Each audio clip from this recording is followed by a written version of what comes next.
علیکم ورحمۃ اللہ۔ 7 ستمبر 1974 پاکستان کی تاریخ میں نہایت اہمیت کا حامل ہے اور ایک مبارک دن ہے،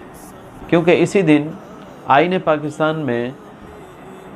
رسول اکرم صلی اللہ علیہ وسلم کی شان ختم نبوت کے تحفظ کی شقوں کو شامل کیا گیا اور قادیانیوں اور منکرین ختم نبوت کو غیر مسلم اقلیت قرار دیا گیا۔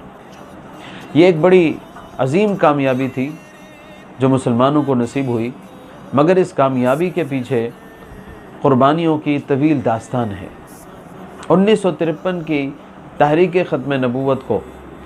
ریاستی اداروں میں بیٹھے ہوئے قادیانیوں نے اور قادیانیت نوازوں نے طاقت کے زور پر کچلنے کی کوشش کی، مگر گولی سے جو ڈر جائے وہ ایمان ہی کیا، موت سے جو گھبرا جائے وہ مسلمان ہی کیا۔ رسول اللہ صلی اللہ علیہ وسلم کے سچے غلاموں نے، حضور کے دیوانوں نے، عقیدہ ختم نبوت کے محافظوں نے ان کی بندوقوں کے سامنے اپنے سینے تانے رکھے،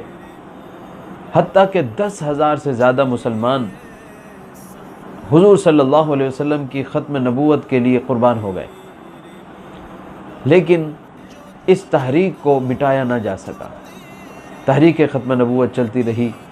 اور یہ کوششیں جاری رہیں، حتیٰ کہ اسی طرح کی قربانیاں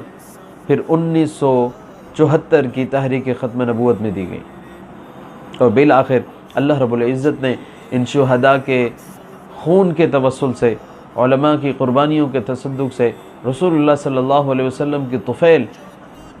پاکستان کے مسلمانوں کو یہ عظیم کامیابی نصیب فرمائی کہ پاکستان کے آئین میں ان شقوں کو شامل کیا گیا جن کے ذریعے حضور صلی اللہ علیہ وسلم کی ختم نبوت پر ایمان رکھنا لازم ٹھہرا اور ایمان نہ رکھنے والوں کو غیر مسلم اقلیت قرار دیا گیا۔